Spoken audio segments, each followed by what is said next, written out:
Here at Umbrella Corporation, we take pride in progressing modern medicine, and this is why we have a dedicated group of scientists achieving massive success with their experiments using the T-virus. And with the T-virus, we have successfully fused Gene Simmons' hair to an ogre that we found, formerly named Dale, and as a result, we have created a financial guru podcaster named Derek Moneyberg, with minimal side effects such as the delusions of believing that he is a Brazilian Jiu-jitsu black belt and believing that he was formerly a pickup artist. Yo, baby, you have your asshole licked by a fat man in an overcoat? Yo, my dudes! So it's been very interesting finding out more about Derek. Like Derek Moneyberg not being his real name. It's Dale. He is suing a YouTuber. Yeah, there is sus info about him in that lawsuit because it has to be filed and like anybody can look that up, right? And the fact that he was trying to be a pickup artist before he was a financial guru. I'm gonna put some links in the description down below where I found out this stuff. So it looks like he fits that stereotype of being an insecure male that will run these scammy coaching courses to sell to other insecure males who are vulnerable because my father was in prison and da-da-da-da, so I can My father never loved me. And talking about insecurity, he mentioned me in 3 of his shorts as of filming this video. 5 times since starting to edit this video. 2 of which is just on how to learn better, taking advice from, other people. When you surround yourself with high-level people, understand that they are going to have things that they do much better than you, and it's your job to be able to pick out the things that they do better than you and use that as an example of what you should be doing. Then this one about the podcast that he did with Jake Shields defending his black belt promotion. And then, Jake said to me, Jake Shields, after he gave me that black belt, we did a podcast like a day or 2 days later, and he said, I really thought you were going to quit. He's like, I tried to get you to train with, some blue belts and purple belts that were like lower ranked guys that you would do better against. And you're like, no, I want to work with the champions. Yeah, I'm your head coach, but then you also brought in an entire team of phenomenal coaches like Hoist Gracie, Chuck Liddell, Glover Teixeira, you go on, Lyoto Machida. He is so insecure that he takes the opinion of a failed pro wrestler who makes videos in his garage talking about legit fighting skills very, very seriously. I mean, I've been mentioned with other guys like Joe Rogan, Jiu-jitsu, Gordon Ryan. Man, I feel famous. Most people shouldn't even take me seriously. Hell, even I don't take myself seriously. My subscriber count isn't even significant enough to take me seriously. But you can change that to help make people take me more seriously by subscribing to my channel and liking this damn video. Seriously though, your help will prevent me, signing up to OnlyFans and shaking my ass for money. Help a brother out! Anyway, this response from these shorts isn't a good look for him because he's not actually showing any better evidence to prove his critics wrong. It's about guys slapping each other in the face, and whoever goes down first loses. I couldn't believe that such a sport exists. I was wondering what you guys think of this sport. I think it's just ridiculous. With all seriousness, why are you mentioning me in a short about your views on Power Slap? How is that proving me wrong when I criticized you? Oh, shut up, Louie. We need footage of him rolling. Yet, he thinks bragging about having a better learning environment than anyone else can prove his point. Yeah, I'm your head coach, but then you also brought in an entire team of phenomenal coaches like Hoist Gracie, Chuck Liddell, Glover Teixeira. You go on Lyoto Machida. Musumeci, Gordon Ryan, brought in a lot of the coaches from the gyms as well that, Henry Hooft, Mike Brown helped with things. Greg Jackson helped with things. I brought in a bunch of the champions, and I brought in a lot of the coaches of the champions. He forgets that, which most of us know, you could be in a room full of killers, but still be this guy. I must apologize for Wimp Low. He is an idiot. We have purposely trained him wrong, as a joke. He literally tries to humble brag about this. Thus, we could say he's got more in common with Gwyneth Paltrow than an actual Brazilian Jiu-Jitsu black belt. Again with the squeaky shoes. So let's get into that podcast.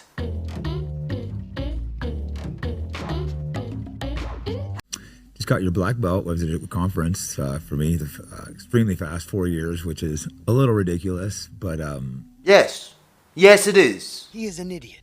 yeah. But like I said originally, I'm like, no, you're being idiotic, but you're so obsessed, with the training every single day, putting in the work.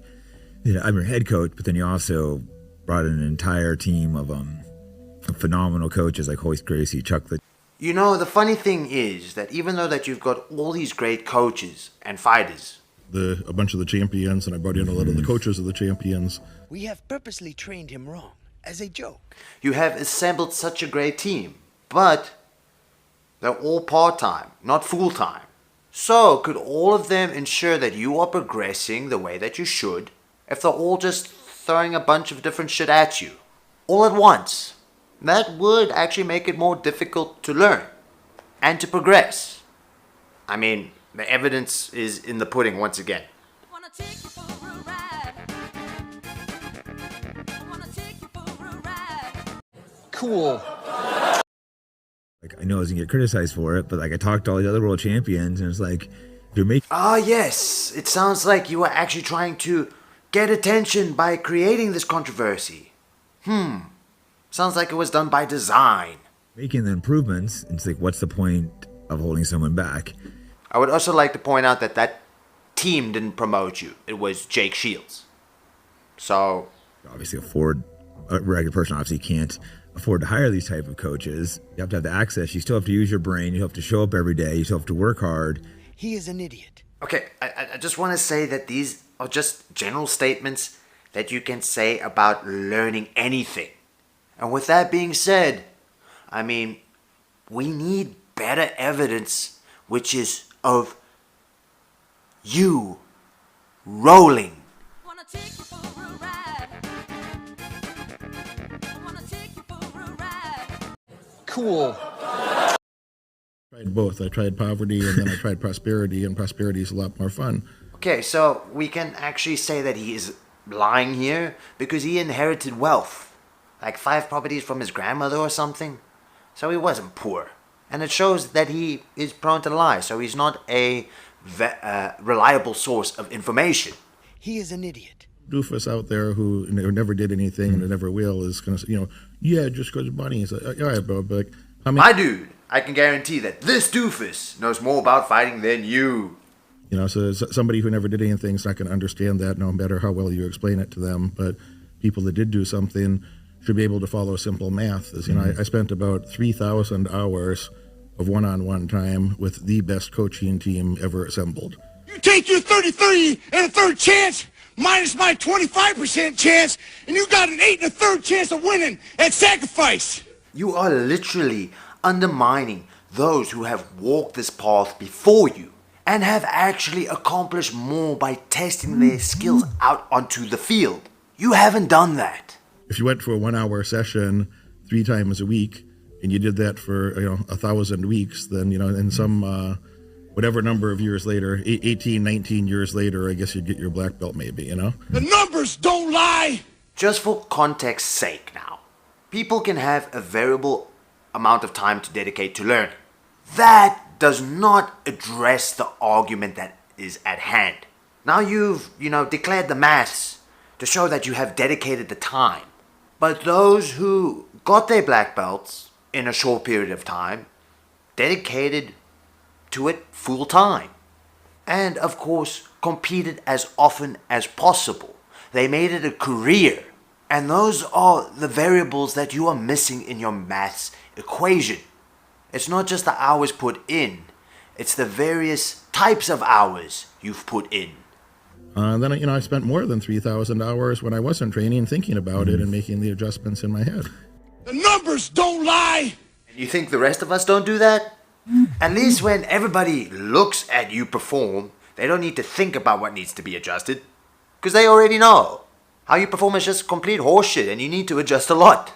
I must say, your high IQ must be constantly working in overdrive to fix all those damn mistakes. So it's like, you know, that's you have to learn too. Everyone processes shit different. So for you have to sit there for a couple minutes, process in your head, and then go back and do it.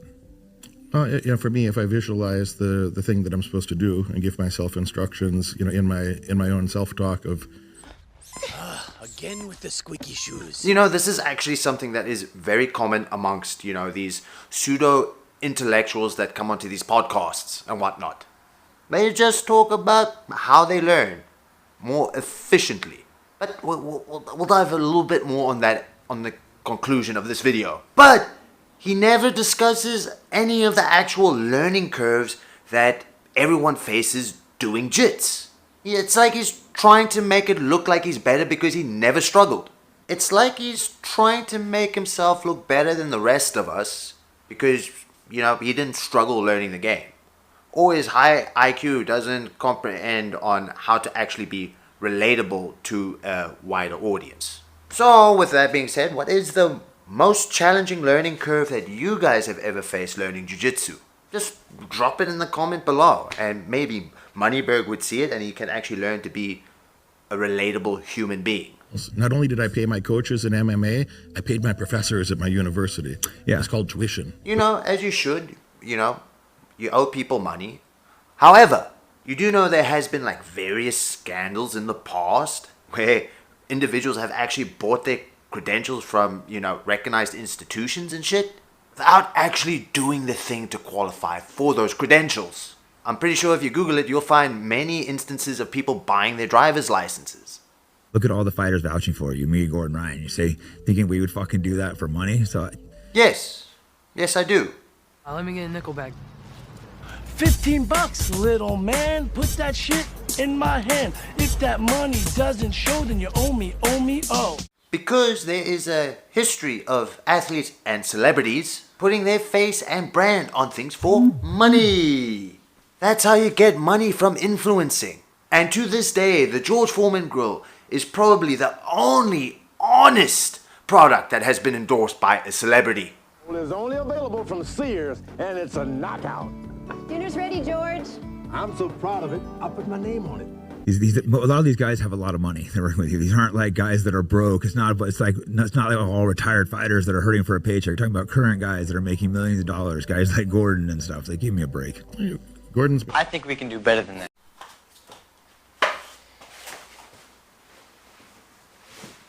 Also, Gordon Ryan also has a few hushed scandals. One, allegedly, is when his dad passed away and that he took all the inheritance where his brother Nicky Ryan didn't get anything.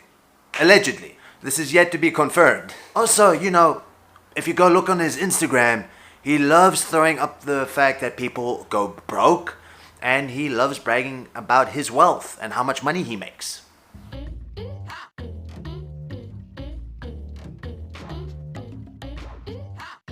So, with that being said, do you think we won't assume that he will do more things for money? What, did you think I was going to make a cuck chair joke about Gordon Ryan? They have a lot of money. There's no reason they would. But how do you buy the integrity of Royce Gracie or no? I like money. Yeah, you paid a team for training. Yeah, well, I found the best GM coaches. Again with the squeaky shoes. You paid Jake for the fast promotion. There was no teamwork behind that promotion. Jake got paid for it. That's it. Money. And I'm not trying to be a bodybuilder. So you're jerk. You got the best coaches, and you don't look like a bodybuilder. So, you know, hey asshole, I'm 46 years old. So you are 46 years old. By age alone, it should have taken you longer to get that promotion. Because the ability to learn a new physical skill drops significantly with age. Especially after 40 when you're not that athletic. You forgot to add that part to your maths. But I'm a genetic freak, and I'm not normal. So you got 25% at best at beat me. And I'm 10% body fat. I am not 10% body fat. You have more chins than what I have mustache. In fact, you got more chins than what I have body hair. I am pretty sure that you are lying or your maths is off once again. The numbers don't lie. And I'm stronger than you, and I'd beat your ass in a fight. Almost anybody. Almost anybody. If you're not a professional fighter. Is that a challenge? If you're not a professional like power lifter or weight lifter, almost for sure I'm stronger than you and I'd beat your ass in a fight.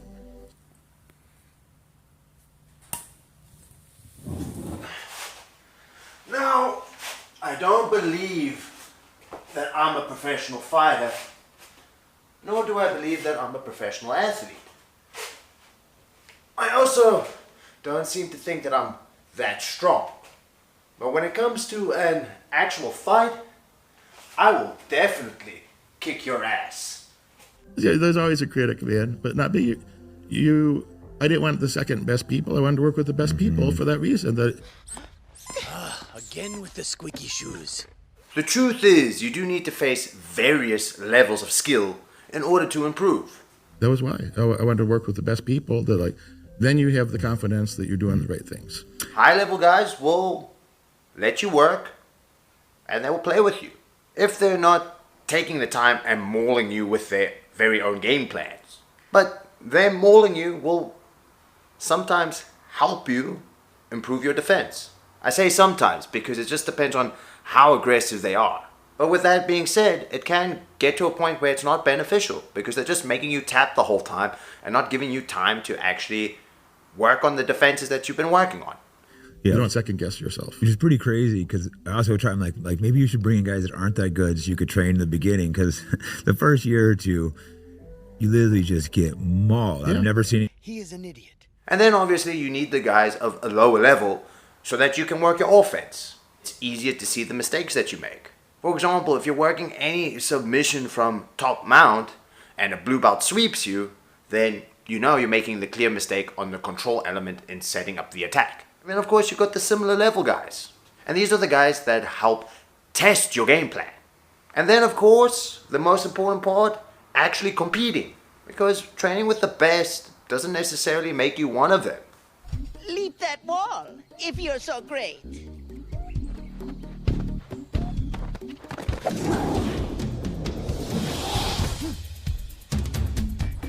Big deal. Up and over!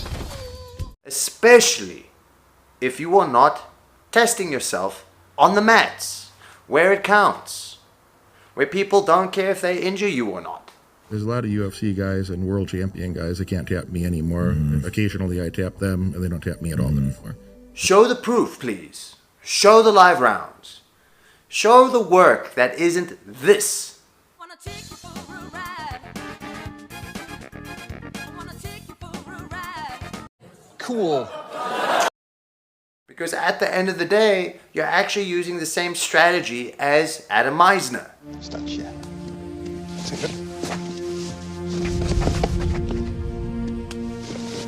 That's not. I don't need to say their names, but out of respect for, and further respect is like. Now, I don't know why they're beating around the bush and not mentioning names of the people that he is tapping. I mean, Derek, if you're making them tap, just mention names. Be honest. I'm sure of it. Because at the end of the day, they would actually be proud of you tapping them if you are as legit as you claim to be. It is part of the process and proves that the work that they put into you was actually worth it. Show the footage or it didn't happen. So I guess this is actually the point of the video where I need a conclusion. So one thing I want to mention, like if you go listen to this podcast, you will notice how they respond to the critics and the haters. Because they are doing it with general statements. General statements about the learning process that you can apply to anything, really. And the choice of words here is to literally fool the audience. And in fact, he knows how to learn things as quickly and efficiently as possible. Which is something that you'll notice if you've been on the internet for the past while, that pseudo-intellectuals love talking about the subject. And it's also a popular subject within the Jiu-jitsu community. And I say this because if that statement wasn't true, the ecological versus drilling debate wouldn't exist. The thing is, if he is using this way of learning efficiently, applying it to Jiu-jitsu, then obviously, he used this process of applying it to getting wealthy, and that's what attracts people to his coaching courses, if they are fools. And that's just it. He's just trying to sell his scam coaching courses by trying to appeal to a wider audience that takes that kind of shit seriously. To learn more efficiently. And because your dads love you, you won't be insecure enough to buy these scammy coaching courses because you know what it takes to be a man. Which every kind of coach on the internet right now is guilt-tripping you into thinking that you're not. Well, I don't want to cover this fat ass ever again unless he accepts my challenge to fight me. Which he probably won't because I'm a no one. So you can still change that by getting my subscriber count up. Or unless he actually accepts Craig Jones's CJI invitation to compete. So until then, take care.